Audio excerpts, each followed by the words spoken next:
بسم اللہ الرحمن الرحیم۔ بڑا آسان طریقہ ہے، امام کا وجود ہے۔ اچھا، اس دور میں تین طرح کے لوگ ہیں امام زمانہ کے وجود کے حوالے سے۔ تین طرح کے لوگ ہیں، انشاءاللہ میں وجود پہ ہی ڈسکس کروں گا۔ تین طرح کے لوگ ہیں، ایک جو امام زمانہ کے وجود کے قائل ہیں، اور ایک جو امام زمانہ کے وجود کے منکر ہیں۔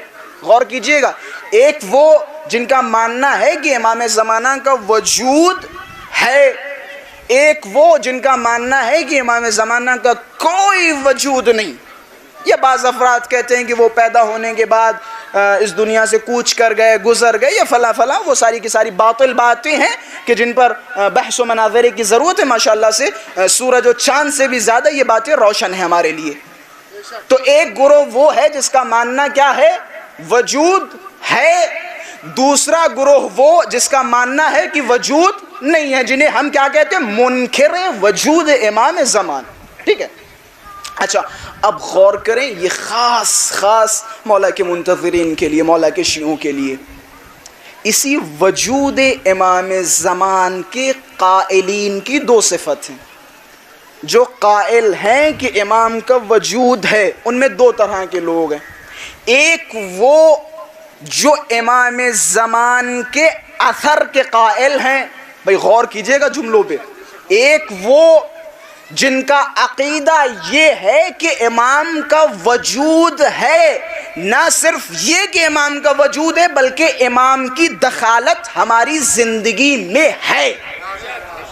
غور کیجئے گا بھئی، بڑی عظیم منزل کی طرف آپ کو لے کے جا رہا ہوں۔ اسی قائل میں دو طرح کے لوگ ہیں، اور جو ہمارے شیعوں میں پائے جاتے ہیں۔ ایک وہ جن کا ماننا یہ ہے کہ امام زمانہ کا پورا اثر ہمارے درمیان ہے۔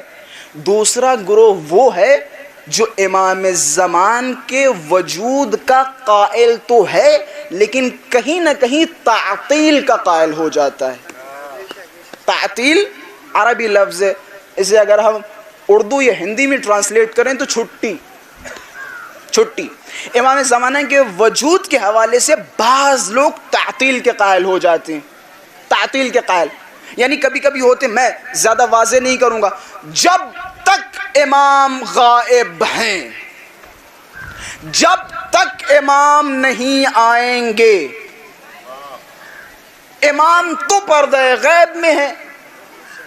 بھائی جملوں پہ غور کیجئے گا، بڑے عظیم جملے بیان کر رہا ہوں، اور اگر جملوں پہ غور کیا تو انشاءاللہ نتیجہ بخوبی آپ حضرات تک پہنچ جائے گا۔ وجود امام کے قائلین میں دو طرح کے لوگ ہیں۔ ایک وہ جو وجود کے ساتھ ساتھ امام کے اثر کے قائل ہیں، یعنی امام کا اثر ہے، امام ہماری زندگیوں میں دخالت رکھتے ہیں۔ ایک وہ گروہ جو امام کے وجود کا قائل ہے، جس کا ماننا ہے کہ امام زندہ ہیں لیکن امام کا اثر ہماری زندگی میں نہیں ہے۔ اب یہ دو گروہ، اچھا ان دو گروہ کو سمجھنے اور سمجھانے کے لیے میرے خیال سے قبلہ وسیع الحسن خان صاحب نے ایک اشارہ کیا تھا، وہ جو امام کی مثال سورج کے مانندی تھی، ایک اشارہ تھا، اسی پر روایت آپ حضرات کی نظر کرتا چلوں۔ امام کی خدمت میں ایک صاحب ہے، تو امام نے فرمایا کہ جب سے خداوند متعال نے اس زمین کو پیدا کیا، زمین کا فرش بچھایا، آدم کو بھیجا، خدا نے اپنی اس زمین کو حجت خدا سے خالی نہیں چھوڑا۔ بس جملوں پہ غور کیجئے گا، جب سے خدا نے اس زمین کو پیدا کیا، آدم کو بھیجا، تب سے خدا نے اس زمین کو اپنی حجت سے خالی نہیں چھوڑا۔ اما ظاہر مشہور او غائب مستور، یا یہ کہ حجت خدا ظاہر ہے، مشہور ہے، یا غائب ہے، مستور ہے، پوشیدہ ہے۔ مولا نے کیا فرمایا؟ جب سے خدا نے اس دنیا کو پیدا کیا، خدا نے اپنی حجت، اپنے خلیفہ، اپنے ولی سے اس دنیا کو نہیں چھوڑا۔ یا یہ کہ وہ خلیفہ خدا، وہ حجت خدا ظاہر و مشہور، یا غائب و مستور۔ مثلا پہلے امام کے زمانے میں اگر آپ جاتے اور جانے کے بعد اس زمانے کے لوگوں پہ اگر کوئی پریشانی آتی تو وہ کیا کرتے؟ دوڑتے ہوئے کس کے پاس جاتے؟ امام زمان کے پاس جاتے۔ ان کے زمانے کا امام کون ہے؟ علی ابن ابی طالب علیہ السلام. صلوات پڑھیں محمد و آل محمد پر. اس زمانے کا امام کون تھا؟ امیر المؤمنین، حجت خدا ظاہر ہے، مشہور ہے. اب ظاہر سی بات ہے لوگوں پہ جو بھی پریشانیاں آئیں گی تو وہ اپنی حجت خدا کی خدمت میں جائیں گے اور سوالات کے جوابات طلب کریں گے. خوب. اچھا، سائل بڑا ہوشیار تھا، بڑا چالاک تھا. سائل نے یہاں پہ اکتفا نہیں کیا جب مولا نے فرمایا کہ خدا کی حجت کا ہونا ضروری ہے، یا حجت خدا ظاہر ہو یا پوشیدہ ہو. اب جیسے ہی سائل نے یہ سنا کہ امام نے فرمایا حجت خدا غائب و مستور، تو سائل نے سوال کیا مولا جب حجت خدا ظاہر ہوگی، آشکار ہوگی، تو ظاہر سی بات ہے ہم سب جائیں گے، ملاقات کریں گے، ان سے بیٹھیں گے، بات چیت کریں گے، اپنے سوالوں کے جواب لیں گے.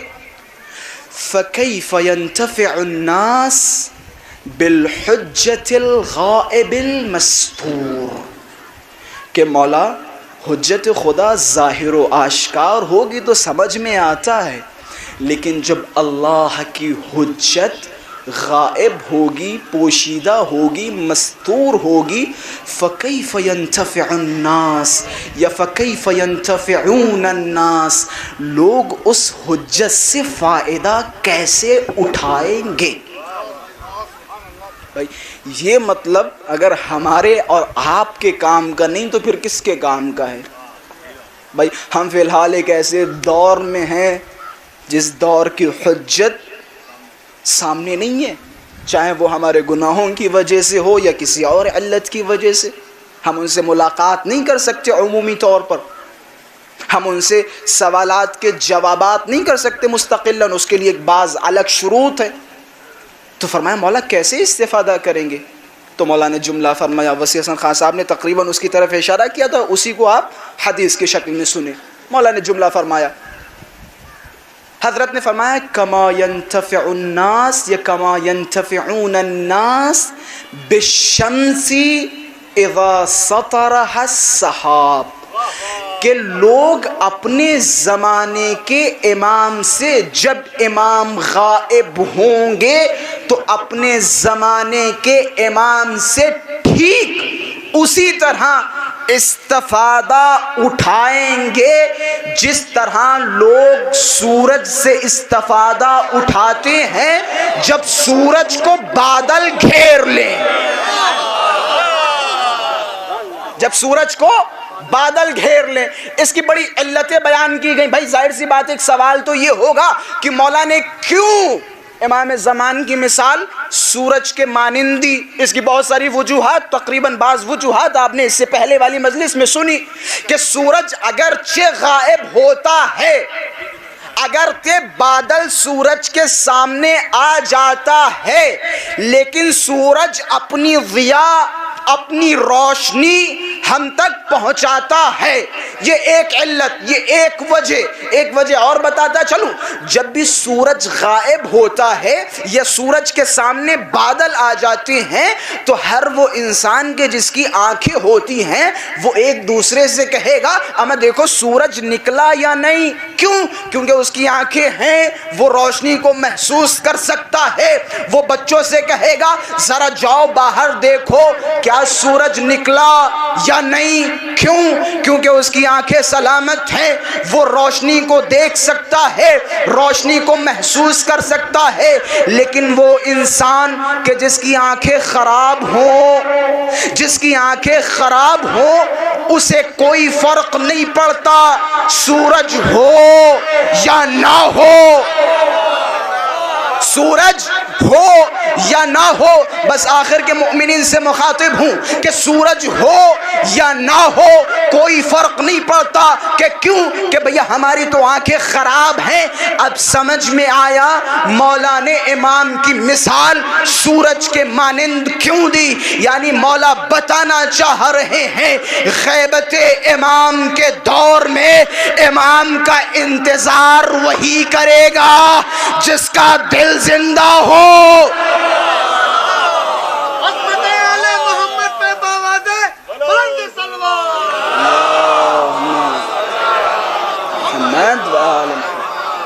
امام کا انتظار وہی کرے گا جس کا دل زندہ ہو. اب جس کا دل مر چکا، جو مردار ہو گیا، جس کی آنکھیں نہیں، جس کے پاس بصیرت نہیں، اس کے لیے برابر امام ہو نہ ہو. بھائی امام مؤمنین کے لیے آنکھوں کی ٹھنڈک ہیں، کافرین کے لیے نہیں. اب ظاہر سی بات ہے امام کا انتظار کون کرے گا؟ مؤمن کرے گا. ایک صلوات پڑھے محمد و آل محمد.